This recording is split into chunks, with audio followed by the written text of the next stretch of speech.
आप देख रहे हैं जनमत आवाज मप्र के ऐतिहासिक शहर बुरहानपुर के शिक्षाविद व मैक्रोविजन स्कूल के संचालक आनंद प्रकाश चौकसे ने अपना घर हुआ आगरा में बने प्रेम की अद्भुत निशानी दुनिया के अजूबों में शामिल ताजमहल की तरह तामीर करवाया है और इस ताजमहल जैसे 4 बेडरूम वाले घर को शिक्षाविद आनंद चौकसे ने अपनी धर्मल पत्नी मंजूषा चौकसे को तोहफे में दिया है। आनंद प्रकाश चौकसे का ताजमहल के जैसा घर बनाकर अपनी पत्नी को तोहफे में देने के साथ साथ ऐतिहासिक शहर बुरहानपुर में मुगल शासक शाहजहां के द्वारा प्रियतमा मुमताज महल की याद में एक यादगार महल जिसे आज पूरी दुनिया ताजमहल के नाम से जानती है। ये ताजमहल बुरहानपुर से गुजरने वाली ताप्ती नदी के किनारे निर्मित होना प्रस्तावित था, लेकिन कई कारणों से ये ताजमहल आज बुरहानपुर की जगह आगरा में निर्मित हुआ। गौरतलब है मुगल शासक शाहजहां की पत्नी मुमताज महल ने स्थानीय ऐतिहासिक किले में ही प्रसव पीड़ा के दौरान अंतिम सांस ली और मुमताज महल का पार्थिव शरीर 6 महीने तक यहां आहूखाना में सुरक्षित रखा गया था। दूसरे बाशिंदों की तरह शिक्षाविद आनंद चौकसे को भी बुरहानपुर में ताजमहल का निर्माण नहीं होने की कसक थी, लेकिन जब उन्हें मौका मिला तो उन्होंने अपनी पत्नी को ताजमहल की तरह ही यादगार गिफ्ट देने की ठानी। ताजमहल जैसे घर के निर्माण में कई अड़चन आई, लेकिन आनंद प्रकाश चौकसे के अटूट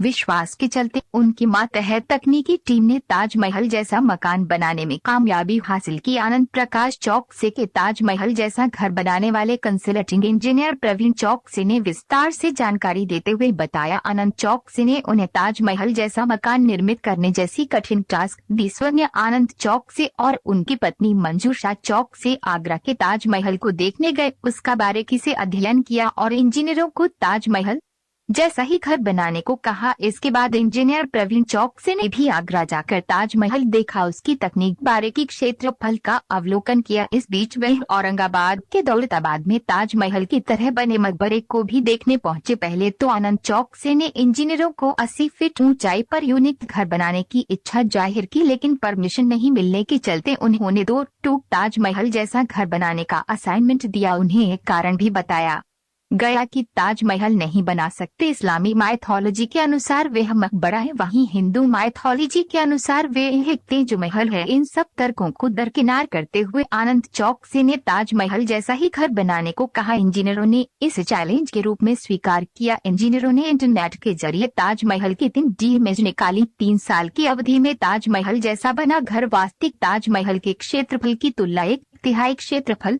वाला है। इंजीनियर प्रवीण चौकसे के अनुसार यह ताजमहल जैसा घर का क्षेत्रफल मीनार सहित 90 बाय 90 का है। बेसिक स्ट्रक्चर 60 बाय 60 का है। डोम 29 फीट ऊंचा रखा गया है। ताजमहल जैसे घर में एक बड़ा हॉल, 2 बेडरूम नीचे, 2 बेडरूम ऊपर है, एक किचन, एक लाइब्रेरी और एक मेडिटेशन रूम बनाया गया है। इस घर में अधिकतर निर्माण कार्य स्थानीय मिस्त्रियों से RCC में कराया गया है। घर के अंदर की गई नक्काशी के लिए बंगाल और इंदौर के कलाकार से मदद ली गई है। घर की फ्लोरिंग राजस्थान के मकराना के कारीगरों से कराई गई है। इनलेक का काम आगरा के उत्कृष्ट कारीगरों से कराया गया है। घर में लगने वाले फर्नीचर का काम सूरत और मुंबई के कारीगरों ने तैयार किया है। ऐतिहासिक आगरा में बने ताजमहल का इतिहास बुरहानपुर शहर से है। बुरहानपुर आने वाले देशी विदेशी पर्यटकों को टूर्स व पर्यटन एक्सपर्ट शिक्षाविद आनंद चौकसे के द्वारा ताजमहल की तरह बनाए गए घर की जानकारी देते हैं तो देशी विदेशी पर्यटक किसी देखे बिना नहीं रहते। सीमेंट की नामचीन कंपनी अल्ट्राटेक ताजमहल जैसे इस घर को Indian constructing UltraTech outstanding structure of MP का अवार्ड से नवाज चुकी है। ताजमहल जैसा घर तैयार करने वाले कंसल्टिंग इंजीनियर प्रवीण चौकसे बताते हैं, शिक्षाविद आनंद चौकसे का ताजमहल जैसा घर बनाने का अटूट विश्वास और हिम्मत की बदौलत हम ये काम कर पाए हैं। ये एक संदेश भी है, व्यक्ति अपने सृजन को अटूट विश्वास की ताकत प्रदान करे तो कामयाबी उसके कदम। सर बताइए कि ये ताजमहल बनाने का कंसेप्ट आपको कहाँ से आया? असल में इतिहास बताता है कि मुमताज़ की मौत बुरहानपुर में हुई थी और ये जिस स्कूल परिसर में हम खड़े हैं वहाँ करीब 17 स्टेट के 1700 बच्चे हॉस्टल में रहते हैं। वो पेरेंट जब भी इस छोटे शहर में आते थे तो पूछते थे कि भाई बुरहानपुर क्यों फेमस है, क्यों फेमस है। तो उस ज़माने में किसी टेक्निकल रीज़न से ताजमहल नहीं बना था, तो हमने अपने घर को ताजमहल का रूप देकर बनाया है। कितना समय लगा और कितनी आपको जद्दोजहद लगी? नहीं, इसमें जो भी मार्बल वगैरह है वो प्योर है, मकराना का है। चूँकि नया है तो ये ज़्यादा सफ़ेद दिखता है और बाकी कोई जद्दोजहद नहीं। आजकल कारीगर बहुत अच्छे मिल जाते हैं। ज़्यादातर टीम बुरहानपुर की थी, केवल जो इल्ले वर्क है वो आगरा के लोगों ने आकर किया था। जो आपकी इंजीनियरिंग टीम है उन्होंने हमको बताया कि हम तो बहुत यानी इसको पोस्टपोन कर रहे थे, लेकिन आनंद सर की ज़िद की वजह से ये ताजमहल बन पाया है। हाँ, मकान एक बनाना था, मुझे लगा डिफरेंट कुछ करें। और निश्चित रूप से आदमी अपने परिवार को, पत्नी को ही ज़्यादा प्यार करता है, तो उनको ही मैंने कहा एक गिफ्ट हो जाएगा मकान के रूप में। बस। क्या है घर में, क्या कितने कमरे हैं, क्या क्या उसमें आपने रखा? एक हॉल है, किचन है, 4 बेडरूम है और एक ध्यान का कमरा है, केवल उतना ही है। बाहर से इंटीरियर पूरा जो ओरिजिनल ताजमहल है उससे 1/3 है। यानी ओरिजिनल ताजमहल में जो भी डायमेंशन मीटर में दिए हैं वो सारे इसमें फुट में है। उसकी मीनार 40 मीटर ऊंची है, इसकी 40 फीट ऊंची है, तो ऐसा 1/3 साइज़ का आप बोल सकते हैं इसको।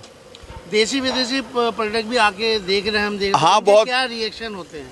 वो खुश होते हैं। बहुत सारे जो कम इनकम ग्रुप वाले हैं वो आगरा नहीं जा पाते, तो वो यहीं आकर खुश हो जाते हैं। कुछ प्री वेडिंग शूट वाले बहुत आते हैं बार बार, क्योंकि नया नया जोश शादी का रहता है, तो उनको लगता है कि प्रेम का प्रतीक है ताजमहल, तो फ़ोटो वोटो खींचते हैं। शाहजहां ने मुमताज़ की याद में बनाया था, आपने ये किसे गिफ्ट किया? नहीं, मेरी मुमताज़ जिंदा है और उसी को गिफ्ट किया है मैंने। क्या मतलब क्या संदेश देना चाहेंगे? जिस तरीके से ताजमहल मोहब्बत की निशानी है, लेकिन ये जो ताजमहल है, ये जो आपने बनाया है, इसके पीछे देश और प्रदेश को आप क्या संदेश देना चाहेंगे? देखिए, जितनी भी समस्याएं दुनिया में है उसमें जो मिसिंग है वो प्यार है। हम स्कूल चलाते हैं, हॉस्पिटल चलाते हैं, ना हम डॉक्टर का, टीचर का धर्म देखते हैं, ना बच्चे और पेशेंट का धर्म देखते हैं। हमको इंसान इंसान लगता है, और अगर ऐसा सब सोचें, यही मोहब्बत सब तक फैले, बंटवारे बंद हो जाएं। देख रहे सर, बताइए कि ये जो आपको जो एक कठिन टास्क दिया गया था आनंद चौकसी के द्वारा, तो कैसे इसे फुलफिल किया आप लोगों ने? सर, जब शुरुआत में आनंद सर ने हम लोगों को ताजमहल बनाने के लिए कहा, तो हम लोगों को लग रहा था कि थोड़ा सा मुश्किल टास्क होगा, मतलब कैसे हो सकता है। तो उन्होंने कहा कि यार, जिसने भी ताजमहल बनाया वो भी इंसान था, तुम लोग भी बना सकते हो। तो उससे हम लोगों को एक मोटिवेशन मिला और हम लोग इसकी डिज़ाइनिंग की तरफ गए। डिज़ाइनिंग में हम लोगों ने इसका स्टडी किया। लगभग हम लोगों को 1 महीने का समय लगा उसकी पूरी स्टडी करने में। उसके मेज़रमेंट्स हम लोगों ने उठाए, इंटरनेट के थ्रू लिए, कुछ फिज़िकल मेज़रमेंट्स लिए, कुछ फ़ोटोग्राफ्स लिए, और ये सब चीज़ों की स्टडी करने के बाद में फिर हम लोगों ने उसका प्लानिंग के ऊपर काम शुरू किया। लगभग 1 महीने का समय लगा, जिसमें हम लोगों को ऐसा लगा कि हम लोग शायद ताजमहल बना सकते हैं, और फिर उसके ऊपर हम लोगों ने इम्प्लीमेंट किया। कितना समय लगा? देखिए, ये प्लानिंग होने के बाद इसके निर्माण के अंदर हम लोगों को लगभग 2 से ढाई साल का समय लगा। उसमें जो टीम हम लोगों के साथ काम कर रही थी, इसमें हमारे ये कॉन्ट्रैक्टर है मुश्ताक भाई, जिन्होंने इसको मूर्त रूप दिया नीचे से ऊपर तक लाने में। नरेंद्र है, साइड इंजीनियर थे, जो साथ में लगे रहे उस चीज़ के अकॉर्डिंगली काम करने के लिए। और भी टीम हम लोगों ने हायर की स्ट्रक्चर के बाद में, प्लास्टर वर्क के बाद लिए, जो कार्विंग स्ट्रक्चर में ओरिजिनली है, जो ताजमहल से हम लोगों ने इसे 3 गुना छोटा बनाया है। और ताजमहल के ऊपर जो वर्क हुआ है, कार्विंग वर्क, वो स्टोन में हुआ है। हम लोगों ने सीमेंटेड कार्विंग वर्क इसके अंदर किया था। उसके लिए हमने एक टीम इंदौर से हायर की, एक टीम हम लोगों ने बंगाल से हायर की। उसके बाद जब स्टोन की बारी आई, पत्थर की बारी आई, तो वाइट स्टोन हम लोगों ने मकराना से लिया। कारीगर, उसकी फ्लोरिंग के लिए जो टीम आई, वो टीम मकराना से आई। देन उसके अंदर जो इनले वर्क हुआ है, जो अंदर ज़मीन में इनले किया है, उसके लिए आगरा से टीम बुलवाई, जो सीप के मटेरियल को लेकर उसके अंदर इनले की कारीगरी की गई। इसके साथ साथ जो फर्नीचर का और इंटीरियर का वर्क हुआ, उसके लिए मुंबई और सूरत से टीम हम लोगों ने हायर की और उसको इम्प्लीमेंट किया, फिर वो कंप्लीट हुआ। क्षेत्रफल बताइए थोड़ा सा। अगर हम बात करें, ये जो बेसिक स्ट्रक्चर आप देख रहे हैं मीनार सहित, ये 90 फीट बाय 90 फीट का है। और जो बेसिक स्ट्रक्चर है, जिसे हम ताजमहल का जो बेस है वो 60 फीट बाय 60 फीट का है। और इसमें हम लोगों ने जो यूज़ किया है टेक्निक का, इसमें डबल वॉल हम लोग लेकर चले हैं। बीच में से पाइप्स और इलेक्ट्रिक की जितनी भी लाइन्स है, उसके बीच में से हम लोग लेकर चले हैं।